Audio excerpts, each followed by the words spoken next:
This is a different type of video from the things I have done in the past. I let you all pick what I am going to talk about today on this video. I did not include all of the amazing questions I got, there were just too many, but I do appreciate everything you all sent me. I think this video is really cool because it gives me a chance to share a little bit about myself on here. I would say that despite being on YouTube, I am more of a private person, so this gives me the push to open up a little bit more with you all. For those who don't know me, my name's Lynn, Mavius Lynn. I'm a writer, artist, educator, practicing occultist, ceremonial magician, all of those good things. I give so much of my time and energy to the pagan and occult community, and this YouTube channel is really an extension of that. I view this as a form of, community service, and I am grateful and privileged to be a part of that. Also, I hit 4,000 YouTube subscribers. Wow. I am so surprised and so grateful because I cover such a niche subject within a niche subject that I really did not expect anyone to care. So, super cool. Thank you. And one final note on this video before I jump right into the questions. I do touch on things that are controversial, so I hope this goes without saying, but my views are my own. I'm only speaking on my behalf, no organization or any other individual, it's just me. Okay, great. Let's get into it.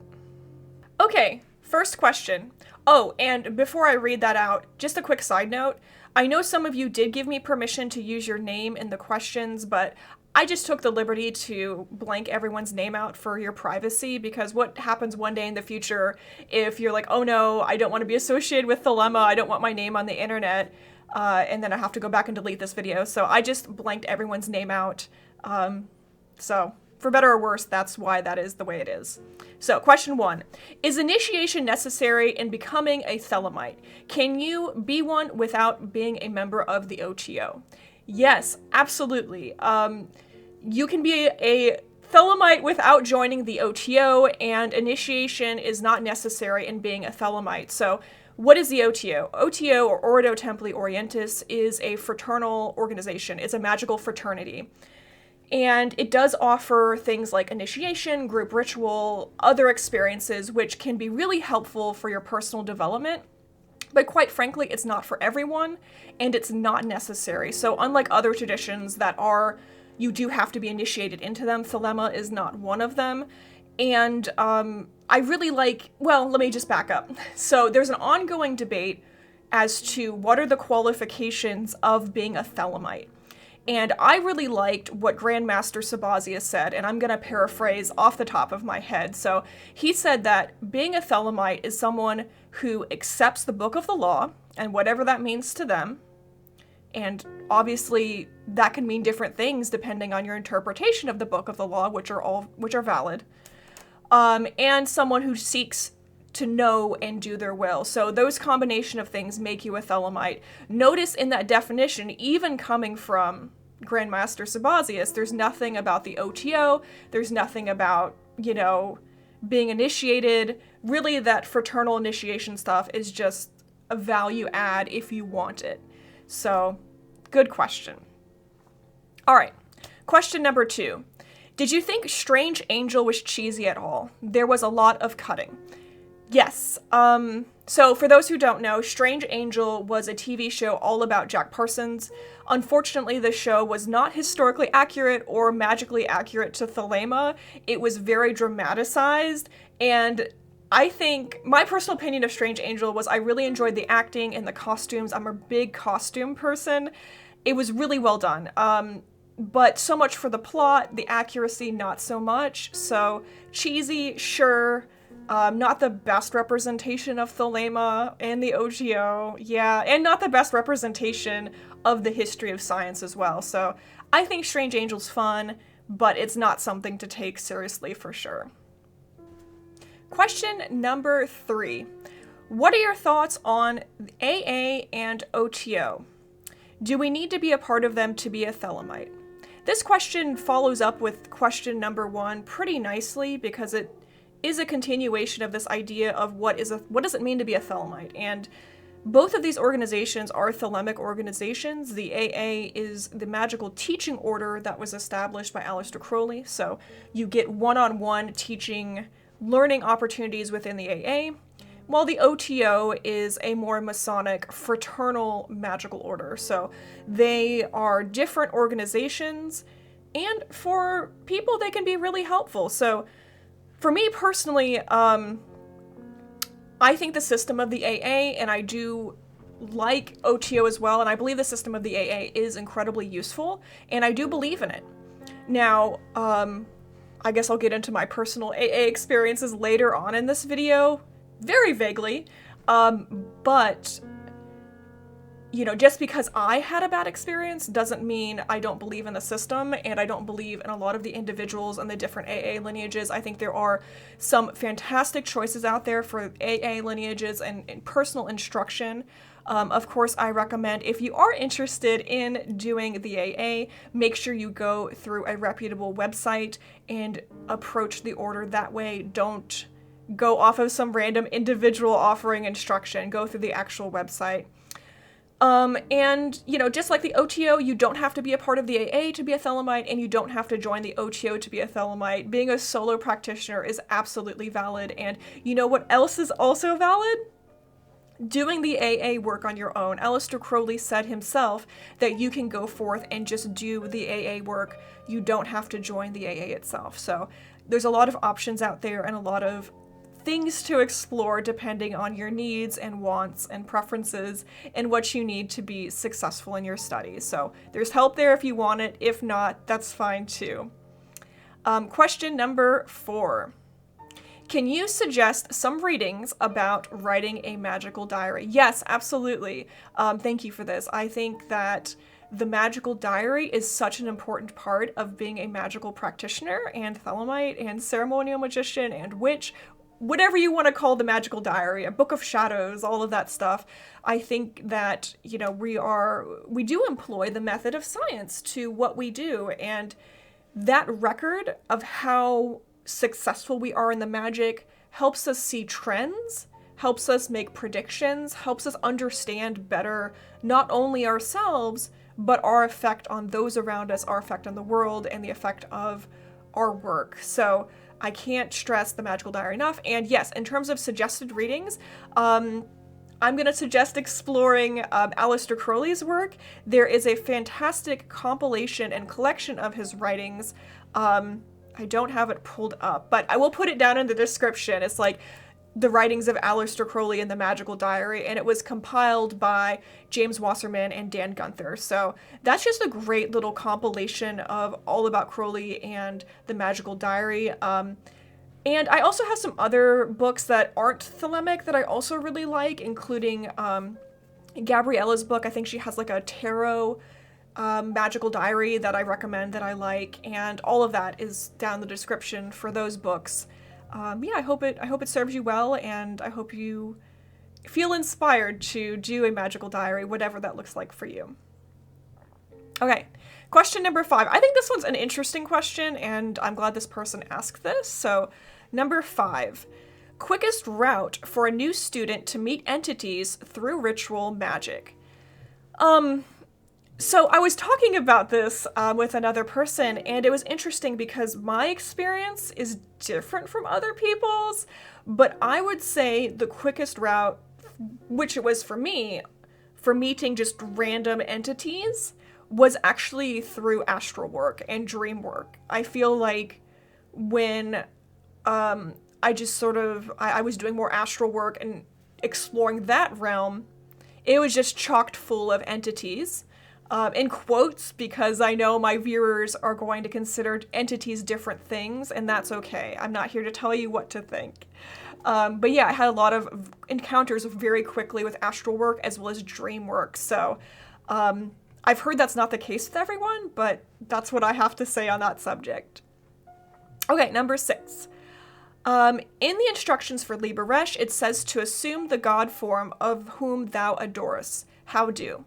Yeah, great question. And what a great opportunity for me to plug my video on Liber Resh. So if you are interested in Liber Resh, I have a very thorough video where I demonstrate all stations of the sun doing Resh, but I also explain it, and I also explain the god forms at each of the solar stations. So go check out that video. That's a plug for my work, and I think it describes it fairly well. You'll be able to do Resh after watching that video for sure.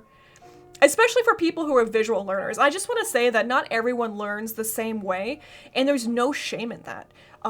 Some people thrive off of more auditory learning or more visual learning, and some people prefer the more written words. So if you are a more auditory or visual learner, that's why these videos exist for you. And again, there's no shame in asking for help and consulting auditory and visual sources for learning.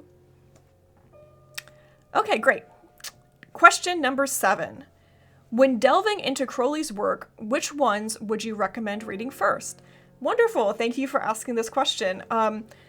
So I get this question a lot, and I get it so much that I actually made a giant blog post all about not only Intro to Thelema books in general, but which Crowley works I recommend specifically you try first. And so the Crowley ones I recommend is his commentaries on the Book of the Law, because the Book of the Law was really the fundamental and, it's the starting point, right? It's the fundamental holy text that everything springs forth. So I recommend people start with his commentaries on it so you can make sense of the Book of the Law and start to unpack that yourself. And that's a book called The Laws for All. I think it's currently out of print, but maybe when you are watching this video in the future, it will be back in print. But yeah, The Laws for All is great. Magick Without Tears, fantastic. Magick Without Tears is basically Crowley talking about the theory behind magic and how it works, and he's breaking it down for you. But yeah, I won't go into every single book on the list, but yeah, the list will be down in the description below, and that's what I think you should explore from Crowley's work perspective. Next question. Is there any bad side of being a student of occultism? This is an interesting question because I don't know what it's like to not be myself and not be a student of occultism, so I have to play some mental gymnastics and really think outside of the box of what it would be like to not be me. And what would it be like to not be a student of the occult and walking this path with such force and presence? I think that the occult path in general is a lonely and isolating one, because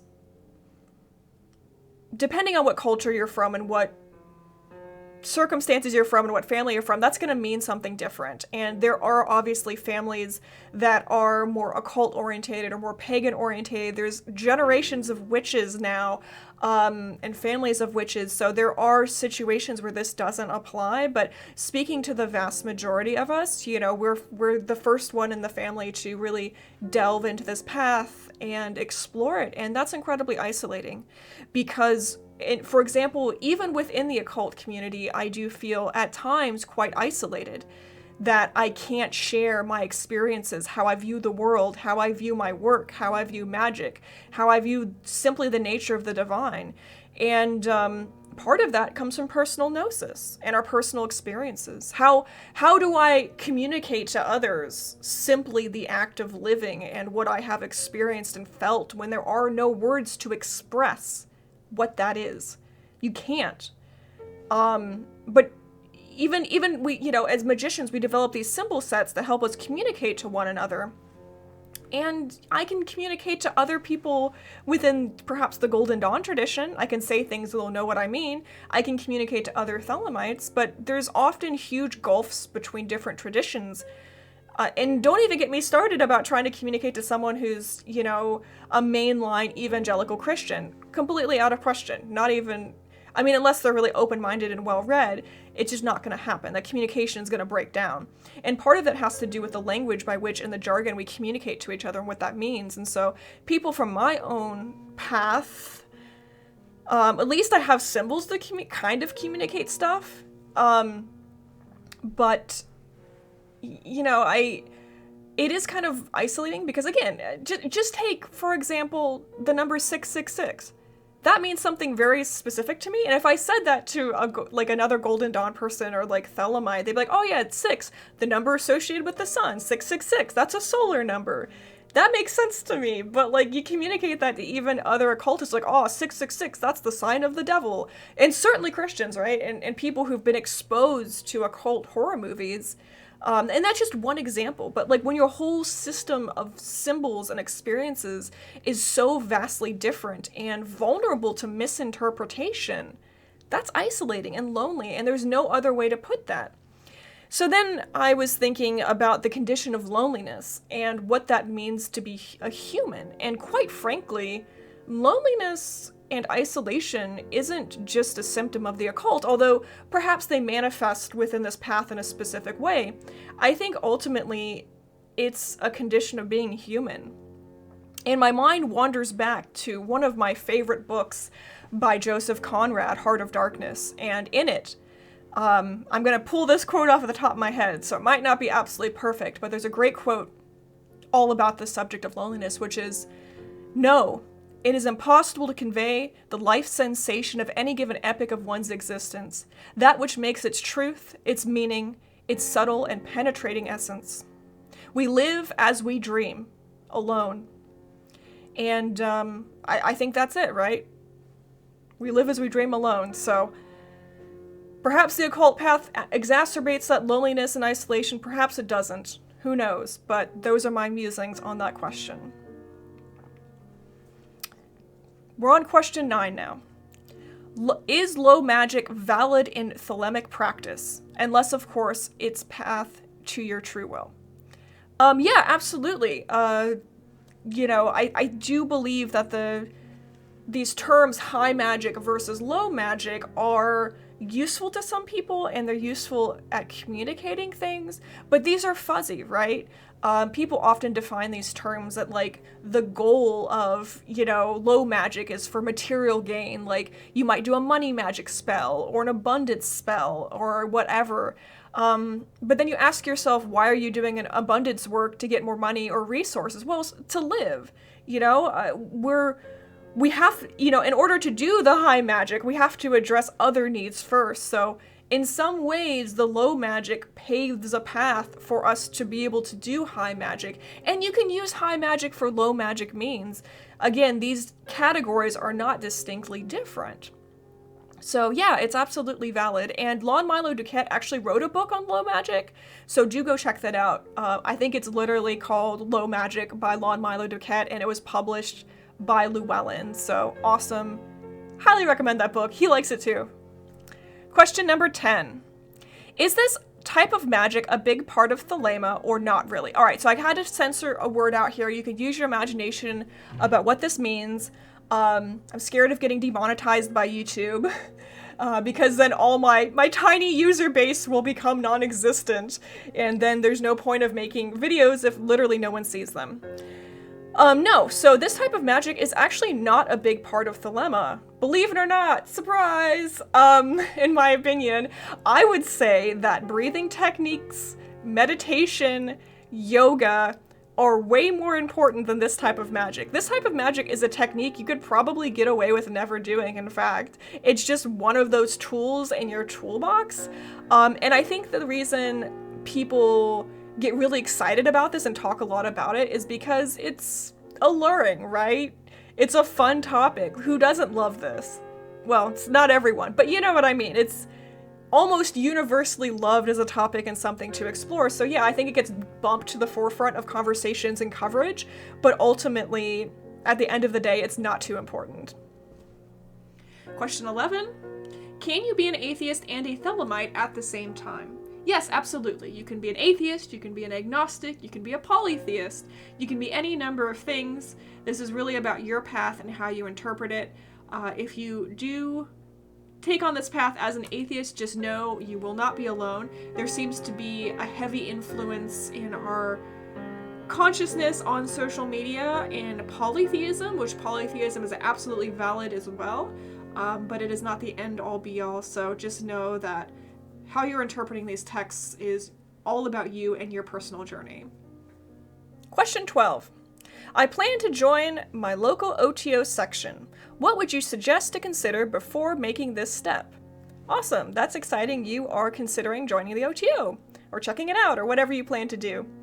Of course, first and foremost, get in touch with that local OTO body and find out what are their qualifications for attending things like the Gnostic Mass, what are any local policies or requirements. So one I talk about in my what to expect at your first Gnostic Mass video is there are some local bodies that do require a dress code, like they make you wear all black. But that's not everyone. And just check, if they have a dress code, what are some things to bring? Like maybe there's a potluck afterwards and you can bring some food and participate in that. Like it just really depends. And you want to find out ahead of time what your local expectations are. And just in general, there's nothing expected of you if you're brand new. So don't get stressed out about that. You don't have to have read every single work by Aleister Crowley. It is a casual fraternal organization. People there are to help you and help you grow. And a lot of us, if not all of us, view doing the initiations, doing the Gnostic Mass as a service to the community. So you're coming into a space where people are there to help you and help you experience something that we all value. In general, one question I would ask yourself, especially before you initiate, is why do you want to join the OTO? What are you hoping to get out of this experience? What are you hoping to learn about yourself? And if you have you don't have to have a completely clear vision of what you want, but if you have some idea of what you hope to get out of the OTO, like, is it fraternity? Are you looking for a magical partner? Are you looking to learn more about yourself? Are you looking to learn about magic? Whatever your reason, that will help you get the most out of the OTO. Okay, next question. Question number 13. My question is, how necessary is it that I know Rider-Waite before learning Thoth in depth? So this is a good question because the answer is you don't. So they're referring to the Rider-Waite system tarot deck. That's the most common one you'll encounter, and the second most common is the Thoth deck. They are sort of two separate systems, but they are very similar and there is some crossover there. But I would say that you don't have to learn Rider-Waite before you learn Thoth, because everything you need to know for the Thoth deck in terms of correspondences, astrology, whatever, you can learn as you go along. It's not a big deal. And especially if you feel called to learn the Thoth deck and explore that, go for it. And again, you don't have to be a Thelemite to use this deck. Lots of witches and other pagans who don't identify as Thelemites use the Thoth deck. It's really awesome, and maybe in the future, I will teach a class on it. So keep your eyes out for that. Question 14. Could you make a comparative analysis of the system of OTO versus the AA? They really are separate organizations that should not be compared. So when I talk to people about the OTO, I think the people who get it typically are Freemasons who are familiar with that sort of fraternal group that teaches lessons through initiation, and they have really good expectations of what to get out of the OTO. Another group of people who understand what the OTO is about and like how that system kind of works are people who were perhaps in a fraternity or sorority in college, and they get the value you can get out of community and resources that are people and connections you make.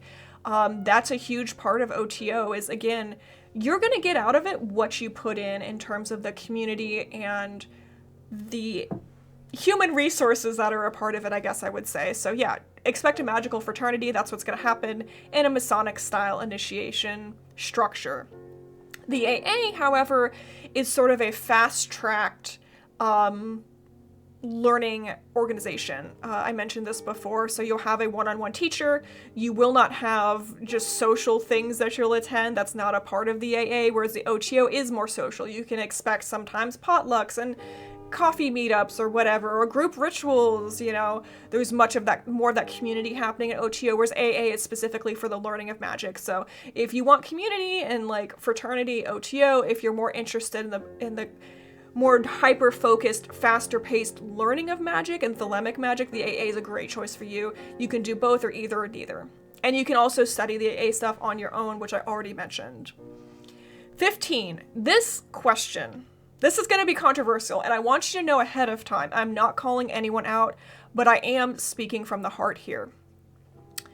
Do we have to pay for magic courses in order to be able to practice Thelema? Absolutely not. You do not have to pay money. You do not have to join an organization. You do not have to join someone's Patreon. You don't have to do any of this stuff to be a practicing Thelemite or to make use of even Thelemic magic in general. All of the AA materials are out there. You can just pick them up and do them. Crowley said you can do them on your own. We already talked about that. But same with all of the fantastic books out there. You know, you can just buy some of Lon books, some of Rodney Orpheus's books, Richard Kaczynski's books, David Shoemaker, like Lon Milo DuQuette. Like, there's so many amazing books out there that will help you even be a solo practitioner. And if you want community, that's out there as well. But first and foremost, you don't have to pay money or do courses to be a Thelemite. Everything you need is out there. And honestly, everything you need is out there is probably free, right? In my big list of Thelemic resources, there's tons of websites. Sacredtext.com, Hermetic.com, all of these sites have huge repositories of the texts you need to study Thelema. And of course, you know, there's books out there that can help you too. Those may cost a little extra money, but you don't need to pay money to be a Thelemite. Next question. How did you find Thelema? Wow, what a great question. This is one I get all the time too, and I get it so common that I actually made a video all about it, and it's called How I Got Into Thelema. So I think it may be the first or the second video I ever made on this channel, and it's just in the style of me talking and explaining my backstory. And to give you a spoiler before you choose or not choose to go watch that video, but minor spoiler here. Basically, very conservative policies and book bans got me into Thelema, so if you want kids to become demonic Thelemites, then start banning books. I'm just kidding, but I'm also not. So, the catalyst was basically I lusted for access to books I could not afford and have access to, so I fell into reading a ton of philosophy, like Camus, Sartre, Heidegger, you know, Nietzsche, especially Friedrich Nietzsche, and then I became connected with other people who were into that online through blogging, like LiveJournal on MySpace, and before you know it, I got into Aleister Crowley, and the rest is history. But yeah, a more thorough explanation of that is in that video. Feel free to go check that out. Okay, question 17. I'm new to Thelema, and just started reading Kaczynski's bio of Aleister Crowley. Apart from the Book of the Law, how do I get into Thelema? So this question was kind of cut off, and I think that's what they were asking. Again, first of all, Richard Kaczynski wrote Perdurabo, which is the definitive biography of Aleister Crowley. It's a thick book, but it is so well, thoroughly researched. I love it, and I can't recommend it enough. If you're not a big, thick book person, which I hope you are, but if you're not, he also was one of the contributing writers to something called the Weiser Concise Guide to Aleister Crowley. So if you have the ability and the means to read a big book, go with Perdurabo. That's the definitive one. It's fantastically well researched. If you don't have that much time but still want to get into it, I recommend the Weiser Concise Guide to Aleister Crowley. Also great.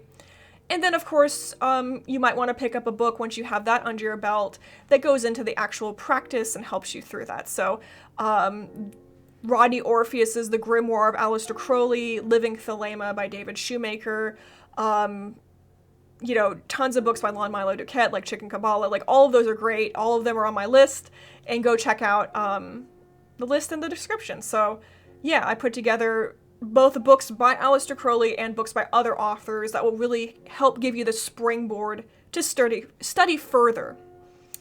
All right, so I have one more question. That's what I have time to finish up, and that'll be question 18. This person is curious about TOTS and AA. Do you have any experiences and thoughts on them? And if so, positive impacts. All right, so once I put these questions together in order, I think I put this one at the end because I think this is going to be the most controversial one that's going to make everyone angry. I'm just kidding. It's not going to be that bad. But I put it at the end because like my viewership drops off by now, and so the people got bored. They don't get the juicy nuggets of controversy, but you all do. So for the real believers, the real listeners, you get this. It's like dessert at the end. Okay, so first of all, TOTS. That stands for Temple of the Silver Star. I am not currently in TOTS. I did the initiatory track of TOTS briefly, and I just want to say it was one of the most positive experiences I have had from any organization. I cannot say enough how much I loved that experience. I love the ritual, I love the people, I love the curriculum. It was so well run, and I felt so included and accommodated, and yeah, it's just my whole heart. Unfortunately, for me, in my life situation, I was dealing with a lot of personal stuff that has nothing to do with TOTS, and I just couldn't mentally and emotionally make it work. So I had to take a break and leave TOTS, but I am no longer affiliated with that organization at all, but I have no problem recommending that organization for people who are interested in that learning experience. That's not preparing you for the AA work is not the explicit purpose of TOTS, but it will certainly help you do that as a springboard. And if you choose to do the initiatory track, it's just an amazing experience to be able to participate in those rituals if that is of interest to you. So the big one, the elephant in the room, my AA experience. So I don't want to get into this. I'm not at a point in my life that I want to fully unpack what happened to me and all of that. But I was briefly a student in the AA, but not really. It was what I would say, for me, worst case scenario kind of stuff. It was just a reflection of one rogue individual who actually technically was not associated with the AA in any capacity. So that's an interesting thing. I thought I was doing the AA work, but I actually wasn't. I was accidentally, this teacher just went off the rails doing their own thing, and that was a really unhealthy and terrible situation for me, very traumatic. So, but that being said, I still believe in the system of the AA and the work, when I will say, I love the saying that when something bad happens, don't focus on the bad, but focus on who comes to help. And let me just say this. When I needed help in my situation, multiple different people from different AA lineages that had nothing to do with my supposed lineage I was in, which I actually technically was not in, they came to help. Like I said, people who owed me absolutely nothing. They showed up to my aid to help me out of that situation, and much love, much respect, and I think that says so much about the quality of people in not just one AA lineages, I'm telling you multiple different ones, came to my aid, came to help me above and beyond, people who owe me nothing. So there's some amazing people in the AA, and I do believe in the system. I believe it's an incredibly transformative process that can be incredibly helpful for some people. Maybe not everyone, maybe this isn't your path, but for those who stick it out and those who believe in it, go for it. It's awesome. Okay, so that about wraps it up. That's the last question I wanted to answer. You all have been amazing. I hope you've enjoyed some of the personal aspect that I'm sharing with you all, and I hope this allows you to explore what you want on your journey and leave you feeling inspired as always. So let me leave you with this. I am the center of expression for the primal will to good, and so are you. Thank you so much for watching. Until next time, goodbye, you all.